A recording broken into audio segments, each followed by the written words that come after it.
এই তাফসীর মাহফিলের এই চিত্রগুলো দেখলে তার কথাটা মনে হয়ে যায়, তার নামটা না নিলে কৃপণতাও হয়ে যায়। আমরা তার জন্য দোয়া করি, আল্লাহ তুমি তার খবর থেকে জান্নাতের নূর দেব মুনাফার করে দাও। এবং আমার যতটুকু মনে হয় তাকে পরিকল্পিতভাবে সাজানো নাটকের মধ্য দিয়ে তাকে হত্যা করা হয়েছে। এরকম প্রতিটি হত্যার বিচার বাংলার জমিনে বাস্তবায়ন হওয়া দরকার। কি ঠিক কিনা বলেন? আলেম হিসাবে নগণ্য আমি একজন গোলাম, এতটুকু দাবি আমি করতেই পারি। তবে হ্যাঁ, জুলুম টিকসই নয়। যুগে যুগে যারা এই জুলুম করেছে তাদের পতন হয়েছে। ফেরাউনকে আল্লাহ তাআলা পানিতে চুবিয়ে মেরেছেন, নমরুদকে ন্যাংরা মশা দিয়ে বিদায় করেছেন, আবু জেহেলকে ছোট্ট একটা বাচ্চার হাতে দুনিয়া থেকে বিদায় করে দিয়েছেন। সম্মানিত বন্ধুগণ, সম্মানিত ভাইরা, এই পৃথিবীতে টিকবে শুধুমাত্র মানবতা, টিকবে হচ্ছে মানুষের সেবা, মানুষের কল্যাণ। জুলুম টেকসই হয় না, তার বড় প্রমাণ হলো জুলুম করবে যারা, মামুবাড়ি দিল্লি গিয়ে পড়বে তারা। জুলুম করা যাবে না, জুলুম এটা ভয়ঙ্কর একটা অপরাধ।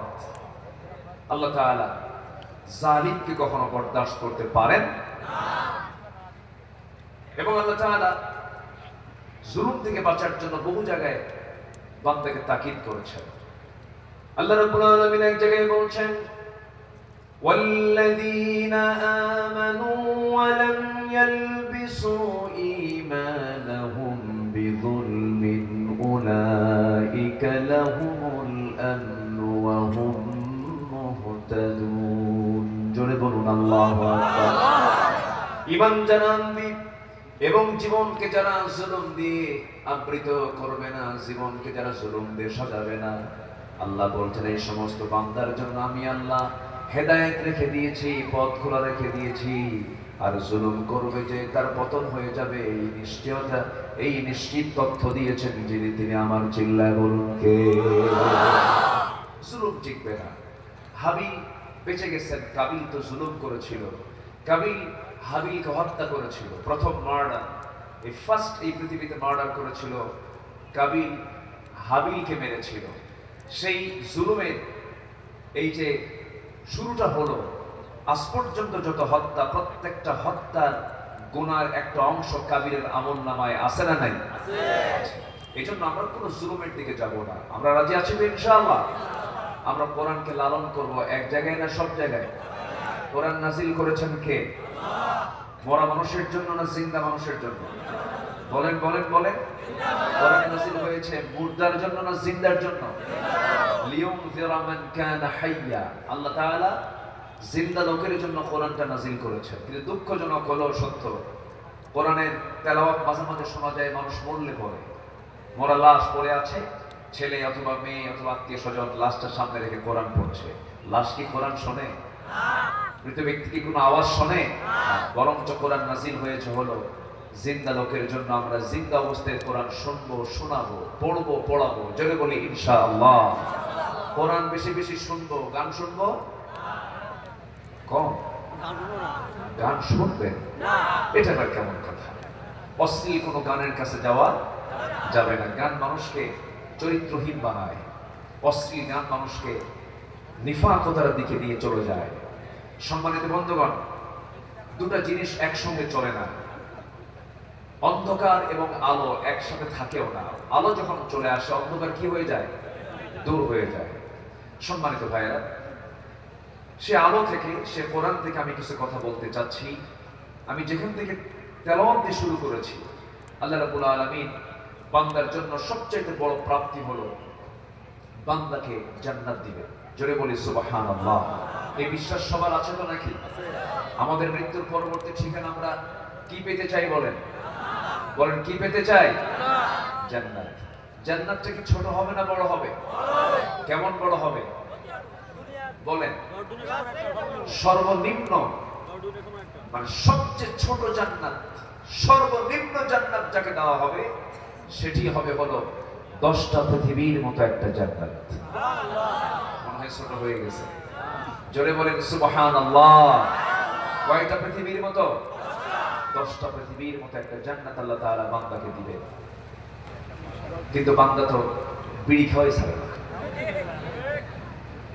বান্দা এত বিড়ি খায়। আমি আজকে কুষ্টিয়া দিয়ে আসতেছিলাম। কুষ্টিয়াতে তামাকের আবাদ হয় না? প্রচুর আবাদ হয়।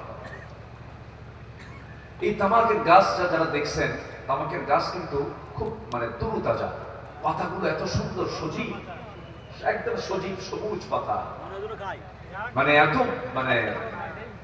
ওই যেরকম লাউ গাছ যেরকম আছে, লাউ গাছের পাতা যেমন একদম, হ্যাঁ, সুন্দর, বড় বড় পাতা, সবুজ পাতা। তো আমি একদিন মনে মনে চিন্তা করলাম, যে এই পাতাগুলো, এই গাছগুলো লাগাইছে যারা, তারা তো বেড়া দেয় না, কিন্তু কোনো গার্ড ওয়াল নেই, এগুলো কি গরু ছাগল খায় না?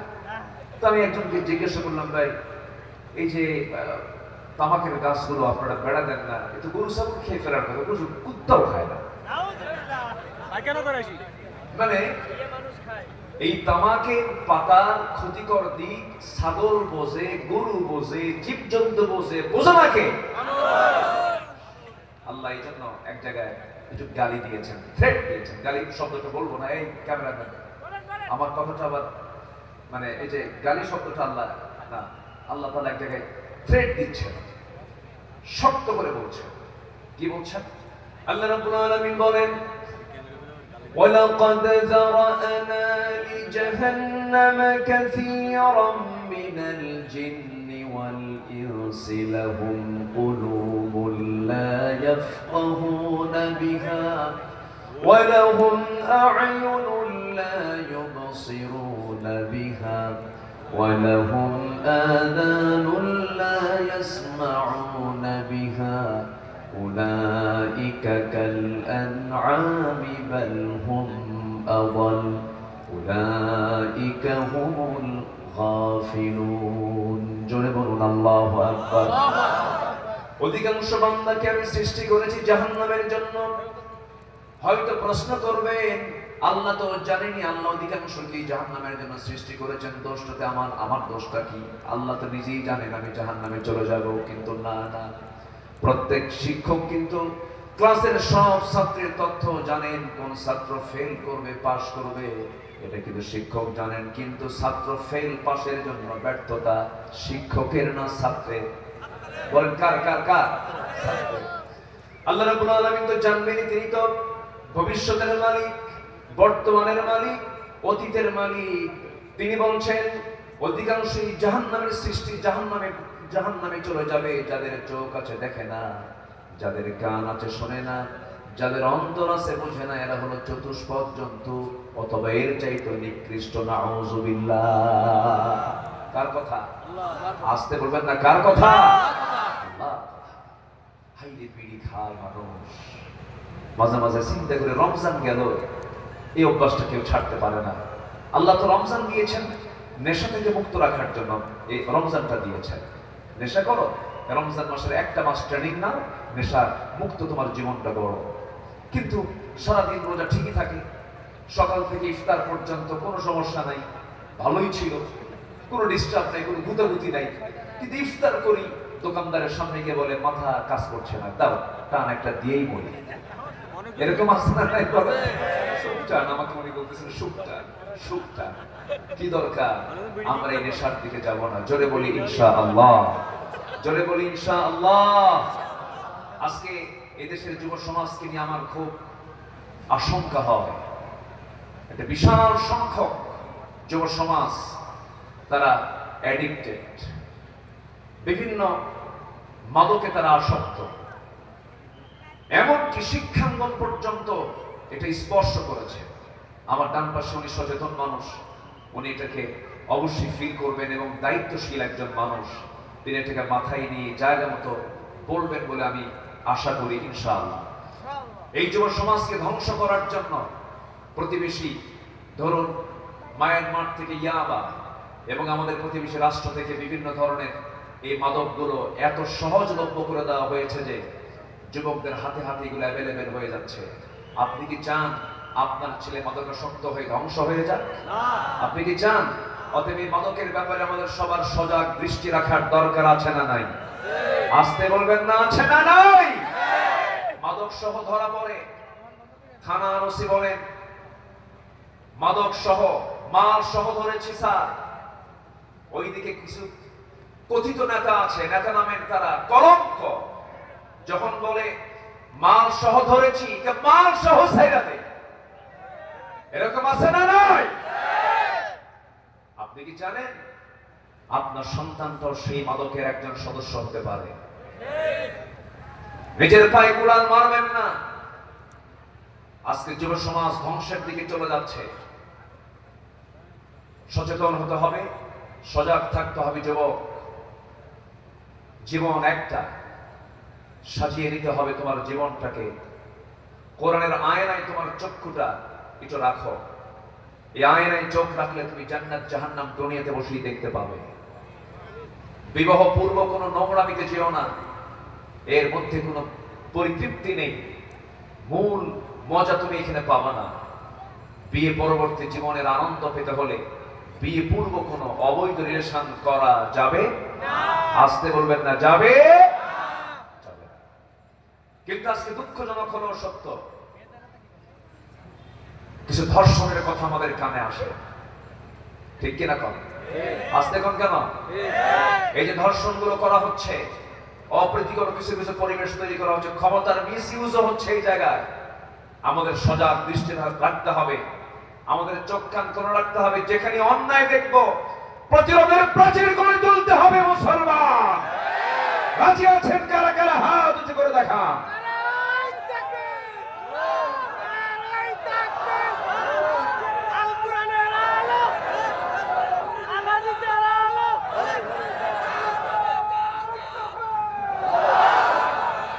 এই পাক ভারত মহাদেশ, এই সাবকন্টিনেন্ট শাসন করেছে এক সময় মোগলরা।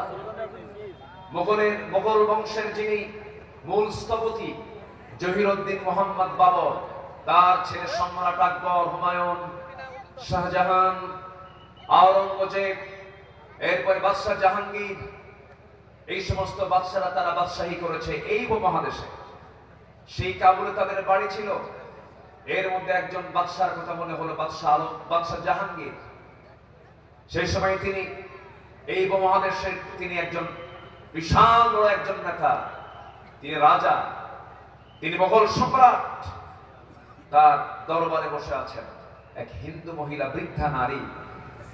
তার শরণাপন্ন হয়ে তার দরবারে গিয়ে বসে চোখের পানি ফেলে ফেলে কাঁদে। বাদশাহ জাহাঙ্গীর বললেন, আপনি কাঁদেন কেন? সমস্যা কি?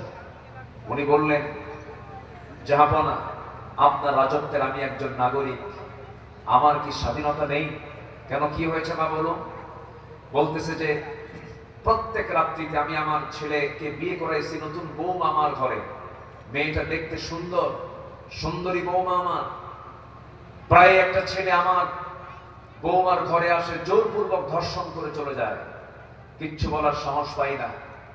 এটার একটা বিচার আপনার কাছে আমি চেয়ে গেলাম, আপনি এটার একটা সমাধান করবেন। বাদশাহ জাহাঙ্গীর মাথা নিচু করলেন আর মনে মনে ভাবলেন, আমার রাজত্বে এমন দুঃসাহস এটা আমার নিজের সন্তান ছাড়া কেউ করতে পারে না। উনি বিশাল টেনশনে পড়লেন, বিচার তো করতেই হবে। আল্লাহওয়ালা তো, বাদশাহ জাহাঙ্গীর আল্লাহওয়ালা ছিলেন। বললেন, বুড়িমা আপনি চলে যান, এটার ব্যাপারে আমি দেখছি। শুধু বলে যান যে কোন সময়টা আসে, টাইমিংটা কখন আমাকে বলবেন। বলে গেল। সেই টাইমে বাদশাহ জাহাঙ্গীর নিজেই তরবারি হাতে নিয়ে হাজির বাড়ির সামনে। সন্ধ্যা, সূর্য হেলে গেছে, অন্ধকার ছেয়ে গেছে। বাদশাহ জাহাঙ্গীর বুড়িমাকে শুধু ইঙ্গিত করলেন, আমি ঘরের মধ্যে যখন ঢুকবো তখন ঘরের লাইটটা আপনি বন্ধ করে দিবেন। ঘরের লাইটটা বন্ধ করে দেওয়া হলো। ইতিহাস বলে বাদশাহ জাহাঙ্গীর করলেন কি, ভিতরে ঢুকেই ওই সেনাকার যুবকটাকে নিজের সন্তান মনে করলেন। নিজের সন্তান মনে করে চক্ষু বন্ধ করে তরবারিটা হাতের মধ্যে কোষমুক্ত করে গর্দান বরাবর হাঁকায় দিলেন। মস্তক ছিটকে পড়ে গেল। মস্তক ছিটকে পড়ে যাওয়ার পর তিনি আস্তে করে বললেন, বুড়িমা ঘরের বাতিটা জ্বালায় দেন। ঘরের বাতি জ্বালায় দেওয়া হলো।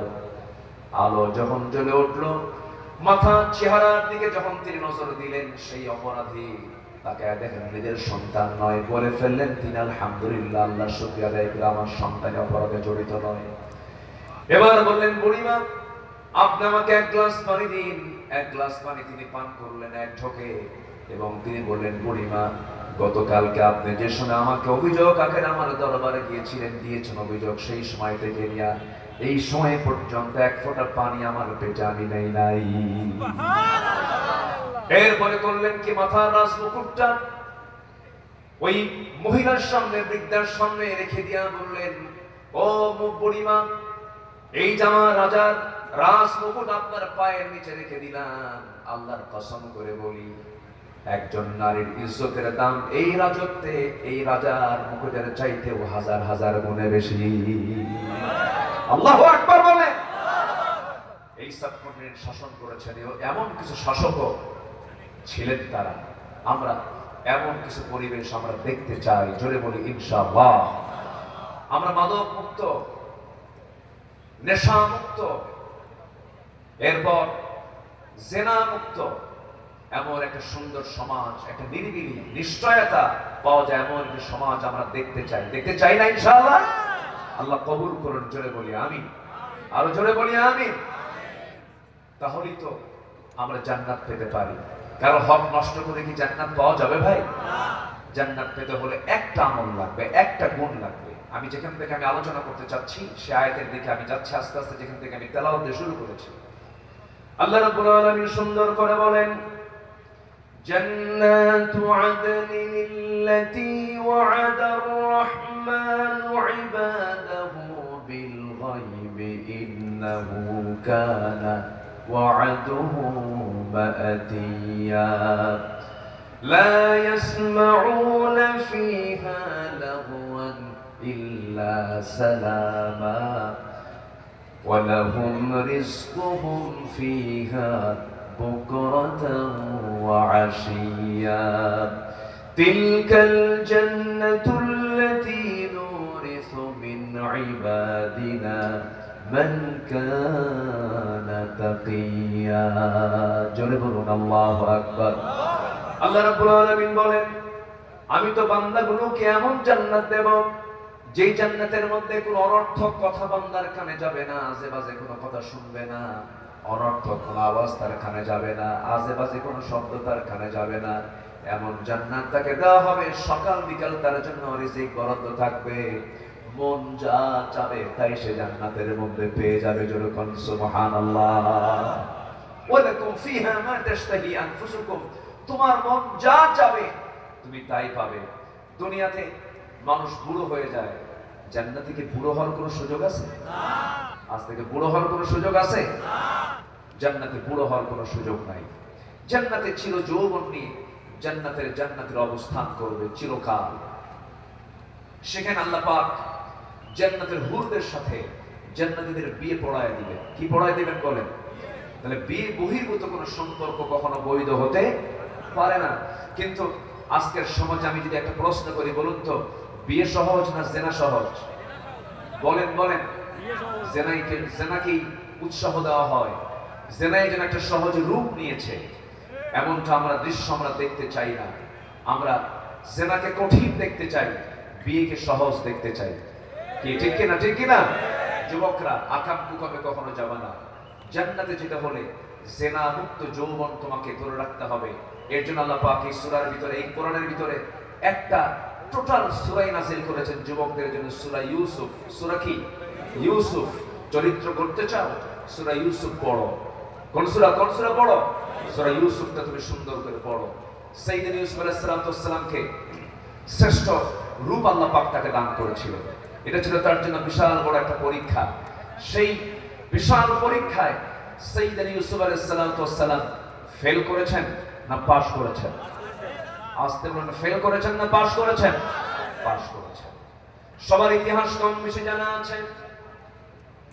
ইউসুফ আলাইহিস সালাম কি ওই তৎকালীন দুনিয়ার সবচেয়ে সুন্দরী নারী যখন তাকে প্রেমের প্রস্তাব দিয়ে ফেলল, সেই সময় তিনি বলেন, ইন্নী আখাফুল্লাহ, আমি আল্লাহকে ভয় করি।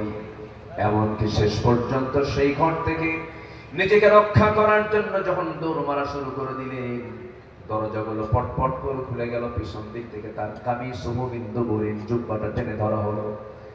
শেষ পর্যন্ত মামলার রায় হয়ে গেল। ইউসুফ আলাইহিস সালামকে জেলখানায় ঢুকানো হলো। তিনি হাসতে হাসতে জেলখানার দিকে চলে গেলেন।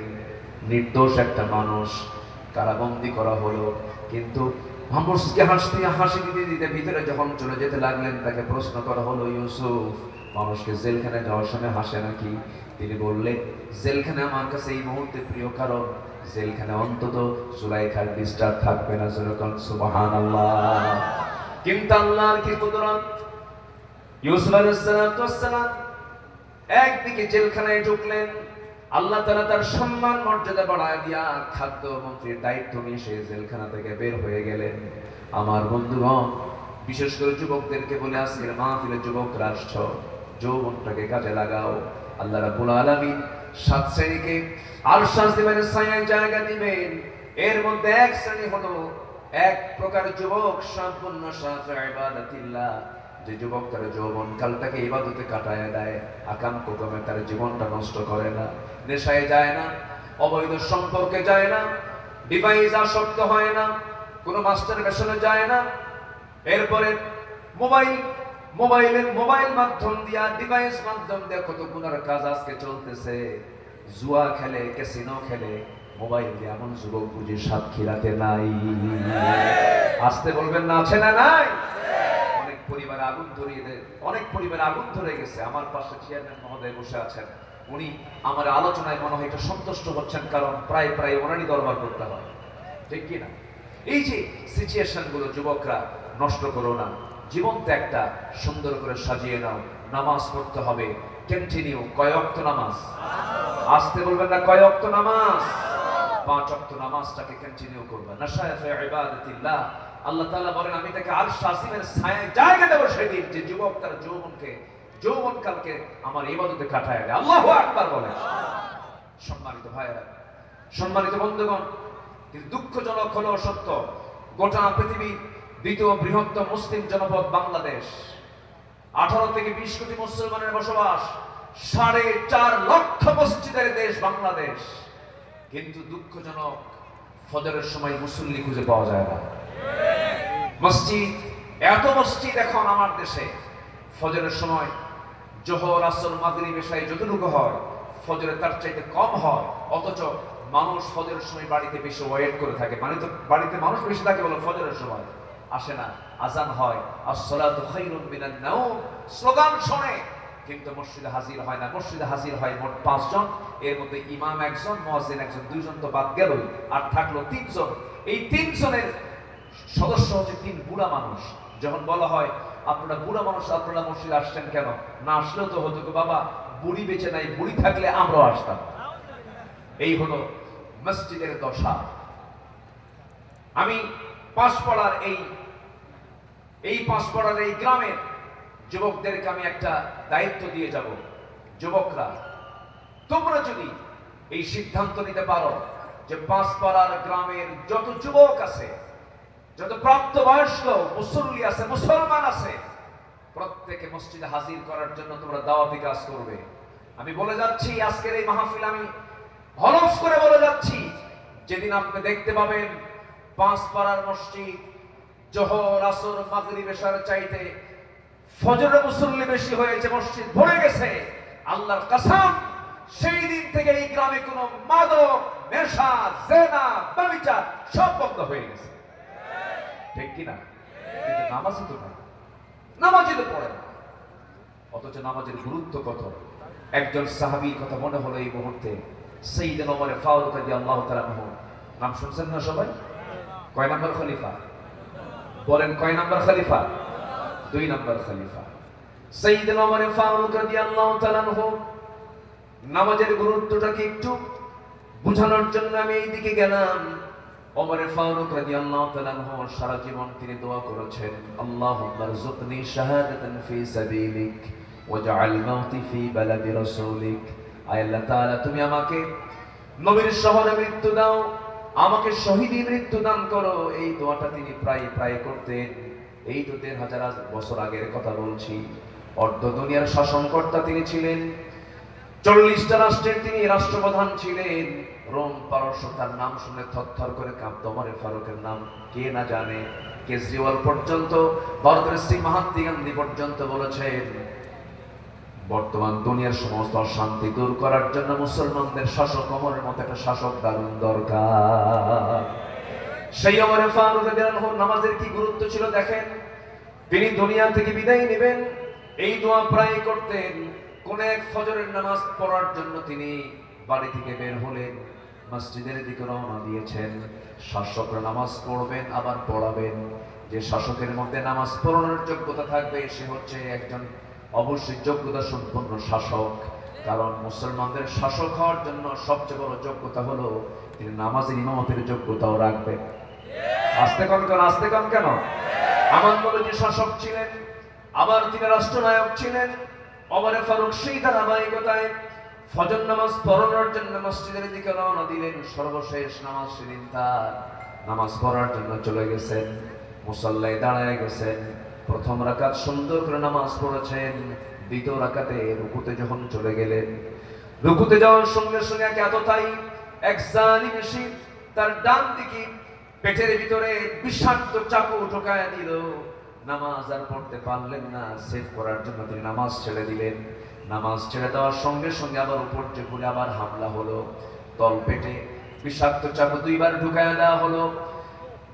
পেট থেকে ভুঁড়িগুলো বের হয়ে গেল কিছু অংশ। ওই ওমরে ফারুক রাদিয়াল্লাহু আনহু সেন্সলেস হয়ে জমিনে পড়ে গেলেন। মাথা উঁচু করে আর দাঁড়াতে পারলেন না, সেন্সলেস হয়ে পড়ে আছেন। কয়েক ঘন্টা চলে গেল। সমস্ত মুসল্লিরা জালিমকে ধরে ফেললো, পাকড়াও করে ফেলার পর তিনি সেন্সলেস হয়ে পড়ে আছেন। সকালবেলা হয়ে গেছে, ফজর নামাজ তো তার পরিপূর্ণ হয় নাই। সকালবেলা যখন তার চক্ষুটা তিনি খুলে ফেললেন, সেন্সটা ফিরে পেয়েছেন, কোনোভাবে রক্ত ঝরছে শরীর থেকে। সামনের দিকে তাকায় দেখেন তার সন্তান আব্দুল্লাহ ডুকরে ডুকরে কান্দে। ওমরে ফারুক বললেন, আমার কলিজার টুকরা আব্দুল্লাহ, তুমি কাঁদো কেন? তুমি কেন কান্নাকাটি করছো?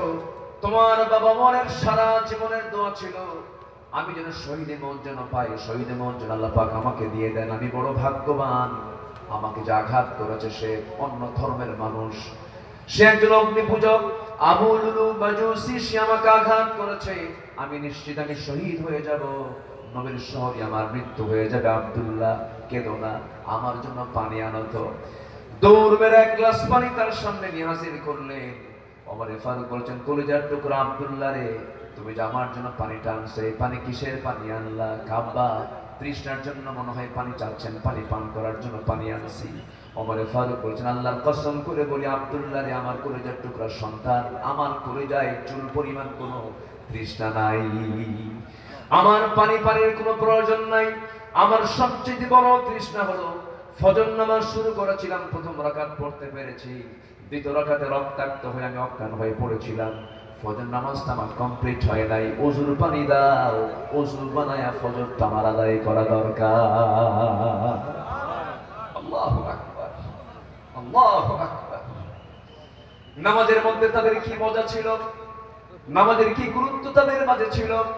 সঙ্গে সঙ্গে ওযুর পানি দেওয়া হলো, কিতাবে এসেছে ওযু বানালেন, ওযু বানায় নামাজে দাঁড়াবেন কেমনে, ভুঁড়িগুলো বাইরে বের হয়ে এসেছে। সন্তানকে ডাকতে বলে, সন্তান রে একটা গামছা দিয়ে দাও।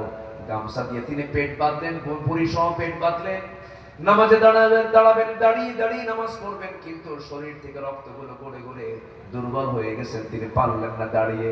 বসে পড়বেন, বসেও পারলেন না, শুয়ে শুয়ে ইশারা করে সর্বশেষ নামাজ তিনি আদায় করলেন। আদায় করার পরে বলছেন, কলিজার টুকরা সন্তান আব্দুল্লাহ, আমার সারা জীবনের শখ ছিল আমি নবীর পাশে ঘুমাবো। বছর 2 আগে প্রথম খলিফা আমার ভাই আবু বকরকে নবীর পাশে ঘুমায় দিয়েছি। আমার বড় শখ আমিও নবীর পাশে ঘুমাতে চাই, কিন্তু জায়গা তো আমার না, জায়গা তো আম্মা জান আয়েশা সিদ্দিকা রাদিয়াল্লাহু তাআলা আনহার। অতএব তুমি আমার পক্ষ থেকে তার দরজায় গিয়ে কড়া নেড়ে আমার প্রস্তাবটা দিয়ে আসো, যে বলো ওমর তার কাছে কবরের জায়গাটা ভিক্ষা চেয়েছে, কিন্তু যে বলো যে যখন তার সামনে যখন এমন আবদার করা হলো, আম্মা জান আয়েশা কাঁদতে কাঁদতে বলছেন, আহারে জগৎ ধন্য একজন খলিফা, অর্ধ জাহানের একজন খলিফা, ওমরের মতো মানুষ আমার কাছে একটা সামান্য জায়গার আবদার করেছে, আমি আয়েশা আমার কবরের জায়গা অংশটুকু আমি ওমরে ফারুককে দান করে দিলাম। আমার নবীর কবরের পাশে দুজন শুয়ে আছেন, এখনো ইতিহাস যাই দেখে আসেন। এই যে 6 মাস আগে গিয়েছিলাম, তাদের দুজনকে উদ্দেশ্য করে একটা আয়াত নাযিল হয়েছিল, লা তারফাউ আসওয়াতাকুম ফাওকা সাওতিন নবী, তোমরা তোমাদের আওয়াজকে নবীর আওয়াজের চাইতে বড় করো না। শায়াত খচিত, শায়াতের নিচেই তারা শুয়ে আছেন। আমার নবীর কবরের সাথে সাথেই তাদেরকে দাফন করা হয়েছে। আমার বন্ধুগণ, ওমর ফারুক রাদিয়াল্লাহু তাআলা রাসূলকে খুব মহব্বত করতেন, খুব ভালোবাসতেন। শুধু ওমর নয়, যত সাহাবী পৃথিবীতে এসেছেন নবীর সঙ্গে যারা সহবত পেয়েছেন, প্রত্যেকটা সাহাবীর মর্যাদা এত বেশি যে এত সম্মান তাদেরকে আল্লাহ রাব্বুল আলামিন দিয়েছেন। এত সম্মান দেওয়ার যতগুলো কারণ আছে, আমি যতটুকু ভাঙ্গাচোরা স্টাডি করে দেখেছি, আল্লাহর কসম করে বলছি, আমার কাছে মনে হয় প্রত্যেক সাহাবীরা জীবনের চাইতে রাসূলকে সবচাইতে বেশি ভালোবেসেছেন। যেরকম সুবহানাল্লাহ। আমার ভাইরা, আমার বন্ধুগণ, রাসূলকে কি পরিমাণ ভালোবেসেছেন তারা, তাদের প্রত্যেকের জীবন থেকে যদি আপনি একটু জানতে যান, বহু ইতিহাস পেয়ে যাবে। আমার বন্ধুগণ, আমি যে আয়াতটি তেলাওয়াত শুরু করেছিলাম, একটা আমল করলে পরে বান্দাকে জান্নাত দেওয়া হবে। কয়টা আমল করলে পরে বলেন? একটা আমল করলে পরে বান্দাকে জান্নাত দেওয়া হবে। সে একটা আমল হলো, সে একটা গুণ প্রত্যেক বান্দার মধ্যে থাকতে হবে, সেটা হলো মান কানা তাকিয়া, যে বান্দা মুত্তাকি হবে, যে বান্দা খোদাভীরু হবে, যে বান্দা কাউকে না ভয় করে একমাত্র কেবলমাত্র শুধুমাত্র যাকে ভয় করবে তিনি আমার, চিল্লায় বলুন কে? জোরে বলেন, তিনি আমার কে? আল্লাহকে ভয় করতে হবে।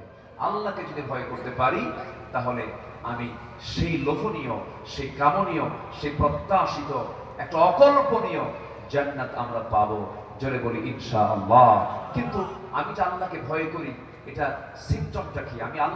আমি যে মুত্তাকি পরহেজগার, এটার কিছু সিম্পটম আল্লাহ পাক কোরআনের বিভিন্ন জায়গায় তুলে ধরেছেন। 12টি পয়েন্টে আমি একটু বলতে চাচ্ছি, এবং আল্লাহ তাআলা সূরা কোরআন শুরু করেছেন মুত্তাকিদের গুণ দিয়ে। যারা পারেন আমার সঙ্গে ঠোঁট মিলিয়ে একটু বলবেন।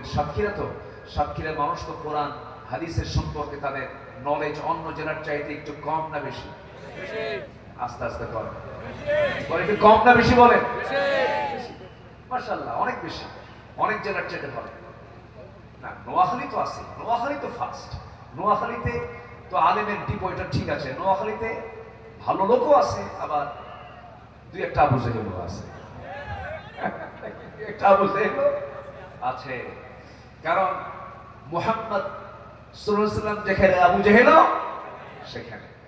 তবে ইলমের দিক থেকে নোয়াখালী, এটা সত্য, আমার হাবিব ভাইয়ের গবেষণা, এটা ঠিক আছে। তবে দ্বীনের আমলের দিক থেকে, দ্বীনের কালচারের দিক থেকে সাতক্ষীরা কিন্তু পিছিয়ে নয়। বলি আলহামদুলিল্লাহ, জোরে বলি আলহামদুলিল্লাহ। সম্মানিত ভাইয়েরা, তাহলে মুত্তাকি, আমি যে মুত্তাকি আমি বুঝবো কেমনে?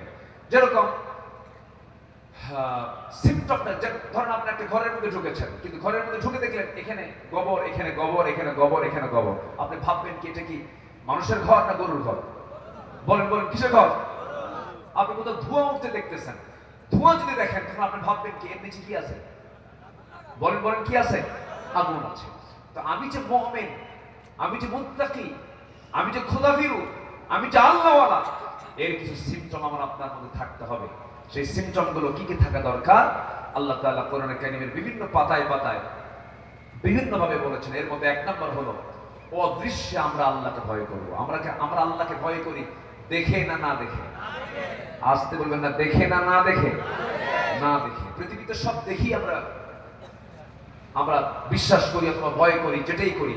কিন্তু আমার আল্লাহ, আমার রব, আমি তাকে ভয় করি হলো দেখে না না দেখে? বলে দেখে না না দেখে? অনেকে বলে যা দেখি না বিশ্বাস করি না, আনসিন ইজ নাথিং। এরকম চেতনার লোক আমার দেশে আছে না নাই?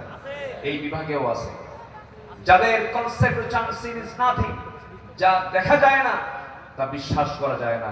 ওই নেতৃত্ব আমরা মানতে চাই, ঠিক কিনা? অবশ্যই আল্লাহকে না দেখে বিশ্বাস করতে হবে, কারণ আল্লাহর অনেক সৃষ্টি আছে আমরা দেখতে পাই না। যেরকম বিদ্যুৎ দেখতে পাই না, আমরা বিশ্বাস করি। আমরা ইথানকে দেখতে পাই না, বিশ্বাস করি। আমরা বাতাসকে দেখতে পাই না, বিশ্বাস করি। তাহলে আল্লাহর সৃষ্টি দেখতে পাই না, আমরা আল্লাহকে এই চর্মচক্ষু দিয়ে দুনিয়াতে দেখতে পাবো না, আমরা জান্নাতে দেখতে পাবো। জোরে বলি ইনশাআল্লাহ। আমরা দেখতে পাবো কোথায়? জান্নাতে দেখতে পাবো। সম্মানিত ভাইরা, আল্লাহকে না দেখে ভয় করতে হবে। একজন ইমামের কথা মনে হলো, ইমাম শাফিঈ। ইমাম মোট 4 জন। বলেন তো কয়জন বড় ইমাম? 4 জন। এর মধ্যে ইমাম শাফিঈ একজন ইমাম। উনি যখন 7 বছরের ছোট্ট শিশু, শিক্ষার্থী, মাদ্রাসায় পড়াশোনা করেন, ওস্তাদ ক্লাসের মধ্যে ঢুকে 2 হাত ভর্তি খোরমা নিয়ে ঢুকলেন। সব ছাত্রের হাতে একটা করে খোরমা দিলেন।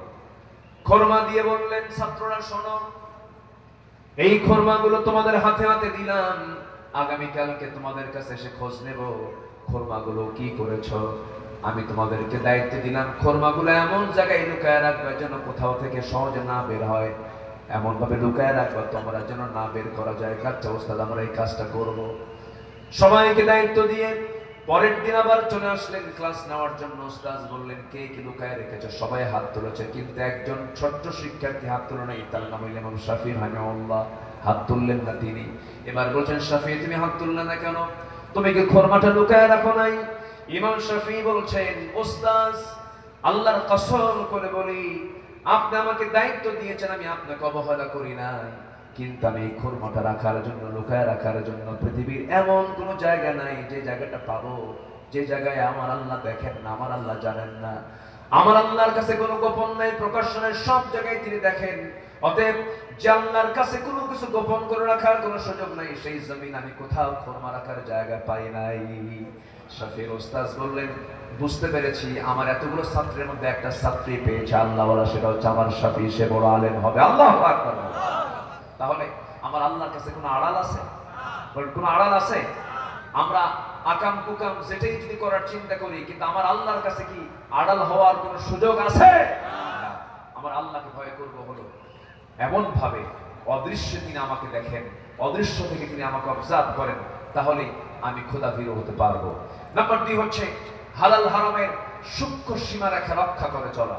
জীবনের সকল জায়গায় কোনটা হালাল কোনটা হারাম, এটাকে আমার অবশ্যই বাছ বিচার করে চলতে হবে। একই ব্যক্তি মাহফিল কমিটির সভাপতি, আবার একই ব্যক্তি যাত্রা কমিটির সভাপতি। আসতে বলবেন না, আছে না নাই? একই ব্যক্তি 5 ওয়াক্ত নামাজ পড়ে, আবার উনি সুদের কারবার করে। সুদখোর নামাজি মনে হয় সাতক্ষীরাতে নাই। আপনারা উঠতেছেন কেন? এই যে ভাই, অনেক রাত হয়েছে মনে হয়, একটু বসেন, একটু বসেন, আমাকে একটু সময় দেন, আমাকে একটু সময় দেন। সম্মানিত ভাইরা, তাহলে সুদখোর নামাজি, বলেন তো এই নামাজের কোন পুরস্কার কি আল্লাহর আদালতে আছে? আসতে বলবেন না, আছে? আমার বন্ধুগণ, হজ করে আসছে, হাসিনা বললে মন খারাপ করে। হাসিনা বললে কি করে? মন খারাপ করে। কিন্তু উনি সুদ খান, ওনার নামের আগে সুদখোর অমুক লিখতে সমস্যা কোথায়? কিন্তু উনি জানেন যে সুদ খাওয়া অপরাধ, সুদখোর এটা কোনো গুণ নয়, এরপর তিনি সুদের কারবার করেন। এরকম বহু নামাজে আমার দেশে আছে। সুদের সঙ্গে যার সম্পর্ক থাকবে তার কোন ইবাদত কবুল করবেন না যিনি তিনি আমার কে? কিন্তু সুদের সঙ্গে আমরা যদি ডিরেক্ট, অনেকে সুদ নাও খাই, প্রত্যক্ষ এবং পরোক্ষভাবে সুদের সঙ্গে সম্পৃক্ততা সবার আছে না নাই? আসতে বলবেন না, আছে না নাই? আছে। তাহলে সুদ এটা 1000 বছর ওয়াজ করে বন্ধ হবে না। জেনা 1000 বছর বন্ধ করে ওয়াজ জেনা বন্ধ হবে না, সুদ বন্ধ হবে না। মদের দোকান 1000 বছর ওয়াজ করে বন্ধ হবে না। তাহলে আপনি যদি আমাকে প্রশ্ন করেন, হুজুর আপনি ওয়াজ করতে আসছেন সাতক্ষীরা, আপনাকে প্রশ্ন করি, সুদ ওয়াজ করে বন্ধ হবে না, জেনা ওয়াজ করে বন্ধ হবে না, মদ ওয়াজ করে বন্ধ হবে না, তাহলে কিভাবে রাসূল এগুলোকে বন্ধ করেছেন? এগুলোকে বন্ধ করার জন্য নবীজির পন্থা যদি অবলম্বন করতে হয়, কথা একটাই, জমিনে আইন প্রতিষ্ঠা করতে হবে একমাত্র আল্লাহ তাআলা। রাজি আছেন কারা কারা? হাত উঁচু করে মুসলমানরা দেখা।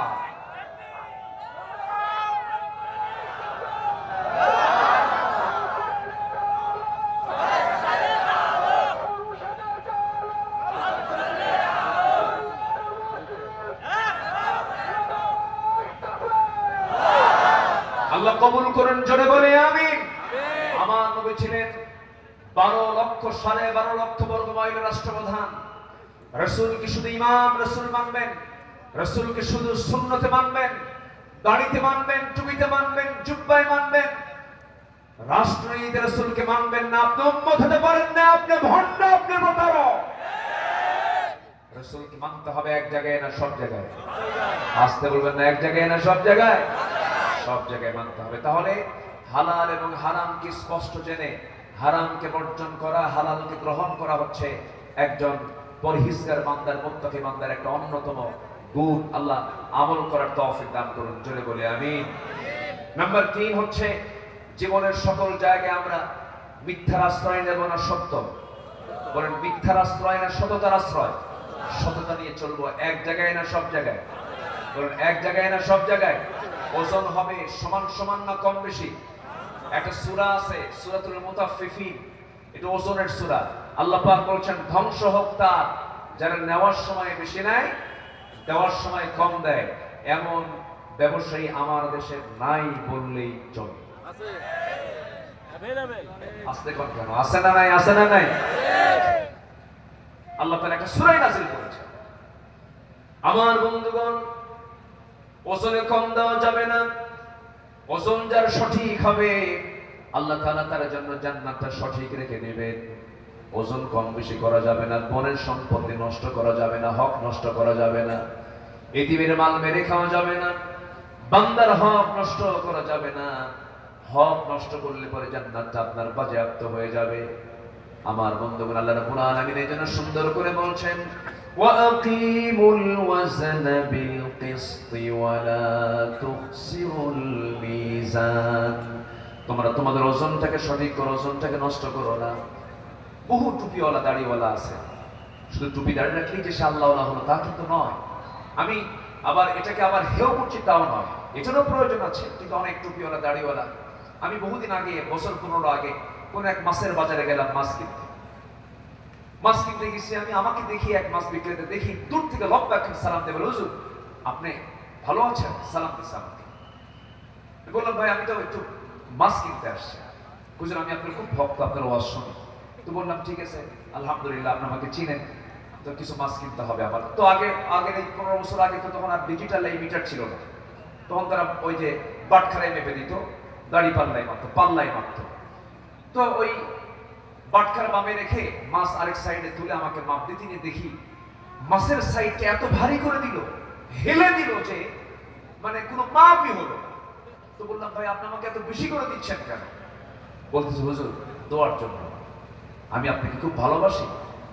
বললাম যে আপনি তো ঠকে যাচ্ছেন, আপনার তো লস হয়ে যাচ্ছে। কেন হুজুর? আপনি দোয়া করবেন আমার জন্য। আমি কিছু বললাম না। মাছটা নিয়ে পরে ভাবলাম যে বেচারি আমাকে এত বেশি দিল, এটা কেন বেশি দিল? দেখি আমি একটু অন্য জায়গায় গিয়ে আবার ওজন করে দেখি 250 গ্রাম নাই। 250 গ্রাম নাই, কিন্তু তখন দেখি যে ওনার মাথায় টুপিও আছে, মুখে দাড়িও আছে।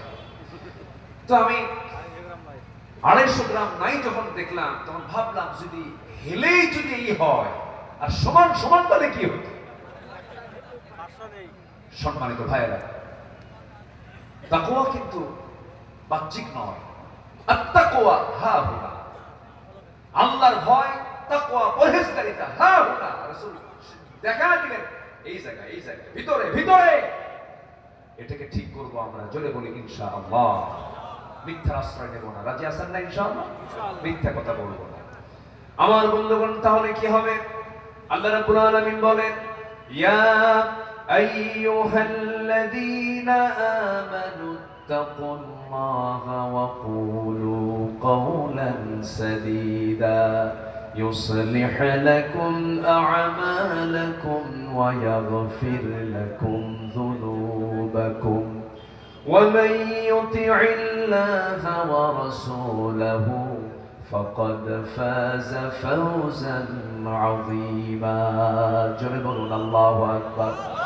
তোমরা সত্য কথা বলো এবং তোমরা সত্য কথা যদি বলতে পারো, আমি আল্লাহ ওয়াদা করছি আমি তোমার সমস্ত ভুল ভালো আমলগুলোকে নেক আমল দিয়ে ভরপুর করে দেব এবং তোমার জীবনের সমস্ত গুনাহগুলোকে মাফ করে সম্মানজনক জান্নাত আমি তোমাকে দিয়ে দেব।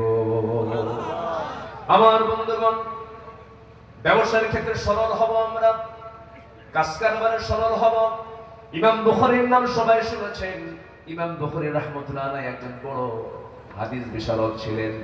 সবচেয়ে বড় সহিহ হাদিসের গ্রন্থ হলো বুখারী শরীফ, তার নামই নামকরণ করা হয়েছে। রাশিয়ার বুখারায় তার বাড়ি ছিল, এই জন্য তার নাম বুখারী। এই ইমাম বুখারী একজন ব্যবসায়ী ছিলেন, বিশাল ব্যবসা তিনি করতেন। কোন এক রাতের আধারে একটা ব্যবসায়ী টিম এসে তার কাছে কিছু পণ্য সামগ্রী, ব্যবসার কিছু মাল ছিল। বলা হলো, বুখারী এই মালটা আজকে রাতে দিলে পরে 500 দিরহাম বেশি লাভে আমি তোমার এই মালটা কিনে নেব, 500 দিরহাম বেশি লাভ দেবো তোমাকে। ইমাম বুখারী বলেন, রাতের বেলা আমি আর কারবার করবো না, যাও চলে সকালবেলা আসো। সকালবেলা অন্য একটা ব্যবসায়ী টিম যখন তার সামনে এসে বলতেছে, ইমাম বুখারী এই মালটা যদি আজকে সকালবেলা দাও 1000 দিরহাম লাভ তোমাকে দেব, লাভ ধরায় দেব। ইমাম বুখারী বললেন, 1000 দিরহাম লাভ আমি তোমাকে লাভে তোমাকে বিক্রি করব না, কারণ মনে মনে নিয়ত করে ফেলেছি গত রাত্রিতেই 500 দিরহাম বললাম আমি আমার এই মালটা ছেড়ে দেব, অতএব আমার 1000 দিরহামের প্রয়োজন নাই। সুবহানাল্লাহ বলা যাবে না? কি কথা কি বুঝতেছেন আপনারা? কথা বুঝতেছেন? জ্বালানি কোনটা কি লাইনে থাকে? পাম্পে থাকে, লাইনে থাকে, লাইনে থাকে, এটা সংকট। আমার মনে হয় একটা জরিপ আসলো, আমার কানে আসছে যে পাম্পে অন্যান্য সময় নরমালি সপ্তাহে যত লিটার লাগতো এখন তার ডাবল লাগে। মানে মানুষও কিছু সমস্যা হয়ে গেছে, মানুষের ভিতরে কিছু ছটফটানি শুরু হয়েছে, মনে হয় এটা খাবে, এরকম একটা ব্যবসা। তো কৃত্রিম একটা সংকট যদি কেউ তৈরি করে ফেলে, যদি কেউ কৃত্রিম সংকট তৈরি করে ফেলে, যারা নিত্য প্রয়োজনীয় জিনিসের যারা স্টক করবে, যারা হেতেকার করবে, মজুদকরণ করবে, তাদের প্রতি লানত করেছেন স্বয়ং কে? আল্লাহ। আসতে বলবেন না কে? এটা কি সততার দৃষ্টান্ত? সৎ ব্যবসায়ের দৃষ্টান্ত এটা নয়। সম্মানিত ভাইয়েরা, সম্মানিত বন্ধুগণ, আল্লাহ ওয়ালা জাতি যদি হয়ে যায়, তখন দেখবেন যে এই ক্রাইসিস গুলো থাকবে না। বান্দার মধ্যে শর্ত হলো থাকতে হবে কার ভয়? আসতে বলবেন না কার ভয়? আল্লাহর ভয়। নাম্বার 4 হচ্ছে অন্যায়ের ব্যাপারে আপোষহীন থাকতে হবে। এটা হচ্ছে পরহেজগার বান্দার অন্যতম বৈশিষ্ট্য। নিজে অন্যায় করবে না, কাউকে অন্যায় হতে দেবে না। মান ইবনে জাদিয়া নামে একজন ব্যক্তি সাইয়েদনা ওমর ফারুকের শাসন আমলে রাষ্ট্রের সিলমোহর চুরি করে সে বেশ কিছু টাকা, রাষ্ট্রের মাল কিছু সে তসরুফ করে ফেলে, ধরা পড়ে। ওমর ফারুক বললেন, ওর শাস্তি কেউ দেবে না, আমি ওর 100 দিন, ওকে আমি 100 দররা 100 বেত্রাঘাত করব। তো চোরদের পক্ষেও কিছু লোক থাকে। মান ইবনে জাদিয়ার পক্ষে 3 জন ব্যক্তি সুপারিশ করতে আসছে। ওমর ফারুক বললেন, এর 100 বেত্রাঘাত মারা হয়েছে না, ওই 3 100 বেত্রাঘাত সমান করে মারো। আল্লাহু আকবার বলেন। অন্যায়ের ক্ষেত্রে আপোষহীন হব আমরা, জোরে বলি ইনশাআল্লাহ। আল্লাহ রাব্বুল আলামিন বলেন, ولا تركنوا إلى الذين ظلموا فتمسكم النار وما لكم من دون الله من أولياء ثم لا تنصرون। জোরে বলুন আল্লাহু আকবার, আরো জোরে বলুন আল্লাহু আকবার। নাম্বার 5 হলো সর্বোচ্চ পদে থেকেও মানুষের প্রতি রহম দিল থাকা। এমপি হওয়ার আগেও যেমন, এমপি হওয়ার পরেও তেমন, চেয়ারম্যান হওয়ার আগেও যেমন, চেয়ারম্যান হওয়ার পরেও তেমন। আপনার আমার মন খারাপ করে না, মানে জাস্ট আমি বোঝানোর জন্য বলতেছি। নেতা হওয়ার আগেও যেমন, নেতা হওয়ার পরেও তেমন, তার মধ্যে কোনো পরিবর্তন আসবে না। বরং আল্লাহওয়ালা যদি হয়, ক্ষমতা পাওয়ার আগে যতটুকু ভালো ছিল, ক্ষমতা পাওয়ার পর তার অবস্থা আরো খারাপ হয়ে যাওয়ার কথা। যেমন খারাপ হয়ে গিয়েছিল ওমর ফারুক রাদিয়াল্লাহু আনহুর ভিতরে। যখন তিনি খলিফা হয়েছেন, দিন দিন শুকিয়ে যান, অসুস্থ হয়ে পড়েন। তাকে বলা হলো, সাইয়েদনা ওমর, আপনি দিন দিন শুকিয়ে যাচ্ছেন কেন? তিনি চোখের পানি মুছতে মুছতে বলছেন, কাঁদতে কাঁদতে বলছেন, আহারে, তোমরা যে আমাকে দায়িত্বটা দিয়েছো, এই দায়িত্বই আমাকে স্বাস্থ্যহীন বানায় দিয়েছে। রাতের বেলা ঘুমাতে পারি না। রাতের আধারে তিনি বের হতেন প্রত্যেক রাতে জনগণকে দেখার জন্য। কোন এক রাতের আধারে তিনি এক প্রত্যন্ত অঞ্চলে চলে গেলেন। এক বৃদ্ধা নারীকে একটা কুটির ঘরে দেখতে পেলেন, তার সামনে গিয়ে দাঁড়িয়ে বলছেন, মা কেমন আছেন, ভালো নাই কেন? ওমরে ফারুক শাসন করতে হয়েছে, দেখতে আসে না, খলিফা তেমন ভালো না, আমি তার প্রতি নাখোশ হয়েছি। ওমরে ফারুক বললেন, নিজের পরিচয় গোপন করে বলছেন, বুড়িমা এত দূরে কি ওমরে ফারুক আসতে পারে নাকি, অনেক দূরের পথ এটা। এবার বুড়িমা শক্ত গলায় বলতেছে, এত দূর যদি মনে হয় খলিফা হওয়ার দরকার কি ছিল? খলিফা হওয়ার দরকার কি? খলিফা হওয়ার দরকার ছিল? উনি কেঁদে ফেললেন, উনি তো অ্যারেস্ট হয়ে গেলেন মহিলার কাছে। এবার বলছেন, মা তাহলে আমি আপনার কাছে ক্ষমা চাচ্ছি। তার পক্ষ থেকে নিজের পরিচয় দিলেন না, নিজের পরিচয় গোপন করছেন। এবার তিনি বলছেন, ওমরে ফারুককে মাফ করার জন্য আপনি কি চান? আপনি যদি টাকা পয়সা চান, আপনাকে টাকা পয়সা দেওয়া হবে। এক পর্যায়ে বুড়িমা বলতেছে, আমি আপনার বুড়িমার কাছে বলতেছেন, ওমরে ফারুক আমি আপনাকে 25 দিরহাম দেব, 25 দিনার দেব, আপনি কি খুশি নাকি আমি খুশি? ইতিমধ্যে তার সফর সঙ্গী ছিলেন সাইয়েদনা আলী। সাইয়েদনা আলীকে ডাক দিয়েছেন, আলী এইদিকে আসো। তিনি বলছেন, আমিরুল মুমিনিন ওমরে ফারুক আমি আসতেছি। এই কথা হঠাৎ করে মহিলার কানে চলে গেছে। ওমরে ফারুক, এই লোকটা আমি কার সঙ্গে কথা বলি? থরথর করে কাঁপে। মহিলা বলে, হুজুর আমিরুল মুমিনিন আমার ভুল হয়ে গেছে, আপনি আমাকে মাফ করে দেন। ওমরে ফারুক বলছেন, বুড়িমা আপনি আমাকে চিনতে পেরেছেন, ভালো কথা, কিন্তু মাফ আপনি চান কেন? মাফ আমি আপনার কাছে চাই, আপনি আমাকে মাফ করে দেন। আমি আপনাকে 25 দিরহাম দিয়ে দিলাম, আপনি আমাকে লিখে দেন। ইতিহাস লেখেন, নিজের জামা ছিঁড়ে ফেললেন, সেই জামার কাপড়ে লিখে দিলেন 25 দিরহামের বিনিময়ে সমস্ত অভিযোগ আমি সব উজ্জ্ব করে নিলাম। সেই চিঠিখানা নিয়ে বাড়িতে এসে বললেন, সন্তানদেরকে শোনো, যেদিন ওমর দুনিয়া থেকে বিদায় নিয়ে নেবে, যেদিন ওমর কবরের বাসিন্দা হয়ে যাবে, সেই দিন আমার কাফনের কাপড়ের সাথে এই চিঠিটা তোমরা দিয়ে দিবা। এই চিঠিখানা নিয়ে আমি আল্লাহর আদালতের সামনে দাঁড়িয়ে বলবো, আল্লাহ এই যে চিঠিখানা দেখো, তোমার বান্দাদের প্রতি কোনো জুলুম করে নেই, বরং আমার পক্ষে এই চিঠিখানা তারা লিখে আমাকে দিয়েছে। আল্লাহ যেন সেই কঠিন মুসিবতের দিন, বিচারের দিন যেন আল্লাহ পাক আমাকে মাফ করে দেন। যেরকম সুবহানাল্লাহ। আমার বন্ধুগণ, প্রথম খলিফা আবু বকর সিদ্দিক রাদিয়াল্লাহু আনহু যখন খলিফাতুল মুসলিমিন হলেন, এক বুড়ি মহিলা বারবার কান্নাকাটি করে। মানে ওই বুড়ির বাড়ি আর আবু বকরের বাড়ি পাশাপাশি। ওই মহিলার কেউ ছিল না, স্বামী নাই, ছেলে নাই, মেয়ে নাই, বৃদ্ধা মানুষ, চোখ দিয়েও দেখে না তার খেদমতটা করবে কে। প্রতিবেশী হওয়ার কারণে প্রত্যেক রাত্রে আবু বকর সিদ্দিক রাদিয়াল্লাহু আনহু তার খেদমত করে আসতেন। তার কাপড় চোপড় ধুয়ে দেওয়া, তার রান্না বান্না করে দেওয়া এবং তার খাবার টাবার ধুয়ে দেওয়ার সমস্ত দায়িত্ব তিনি পালন করতেন। কিন্তু খলিফা যখন হলেন, ওই মহিলার কানে যখন চলে গেছে, কান্নাকাটি করছেন মহিলা। কিন্তু সন্ধ্যাবেলায় হাজির আবু বকর বলছেন, ও বৃদ্ধা নারী আপনি কান্দেন কেন? আবু বকর খলিফা হওয়ার আগে যে খেদমত করেছে, খলিফা হওয়ার পর আপনার সেই খেদমত করে যাবে, কোনো টেনশন করার দরকার নেই আপনার। ইতিহাস লেখে, একটানা 2 বছর তিনি খেদমতের দায়িত্ব পালন করেছেন, প্রতিবেশীর হক আদায় করেছেন। এবার তিনি মারা গেলেন। এখন ওই মহিলা বেঁচে আছেন, কিন্তু তার খেদমতটা করবে কে? মহিলা জানে না প্রথম খলিফা ইন্তেকাল করেছেন। দ্বিতীয় খলিফার খেলাফত প্রতিষ্ঠা হয়ে গেছে। ওমর ফারুক জানলেন ওই মহিলাকে দেখার মতো কেউ নাই, তিনিও করলেন একটি সন্ধ্যার সময় আবু বকরের মতো তিনিও খেদমত করার জন্য ওই মহিলার ঘরের মধ্যে ঢুকলেন। ঘরের মধ্যে ঢুকে তার খেদমত করে আসলেন। কিন্তু মহিলা জানেন না আমার আবু বকর মারা গেছে, খাদেম চেঞ্জ হয়ে গেছে, খলিফা চেঞ্জ হয়ে গেছে। ঘরের মধ্যে ঢুকি সমস্ত কাপড় চোপড়গুলো ধুয়ে দেওয়া, খাবার রান্না বান্না গুলো করে দেওয়া, ফলমূলগুলো ধুয়ে দিয়ে ওমর ফারুক ঘর থেকে বের হয়ে আসলেন।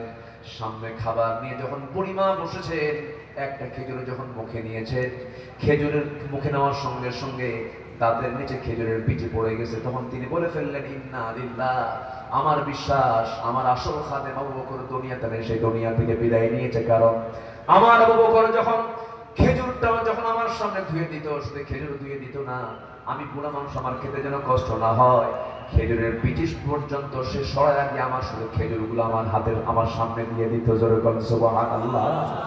আমার বন্ধুগণ, তাহলে মুত্তাকি বান্দার বৈশিষ্ট্য হবে সর্বোচ্চ পদে থেকেও যা, না থেকেও তাই। তার যে খেদমত, তার যে উদারতা, তার যে আচরণ, তার যে স্বভাব একই রকম থেকে যাবে। আমার বন্ধুগণ, এরপরে নাম্বার 6 হলো অন্যের সম্পদ এবং হক লঙ্ঘন থেকে ওই বান্দা নিজেকে পরহেজ রাখবে।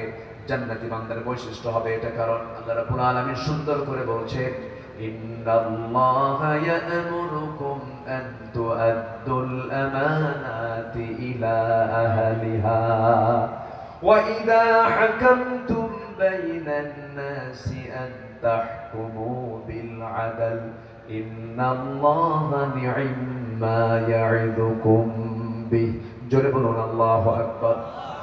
আল্লাহর এক জায়গায় বলছেন ওয়ালা তাকুলু আমওয়ালাকুম বাইনাকুম বিল বাতিল ওয়া তুদলু বিহা ইলাল হুক্কামি লিতাহকুলু ফারীকাম মিন আমওয়ালিন নাসি বিল ইসমি ওয়া আনতুম তা'লামুন।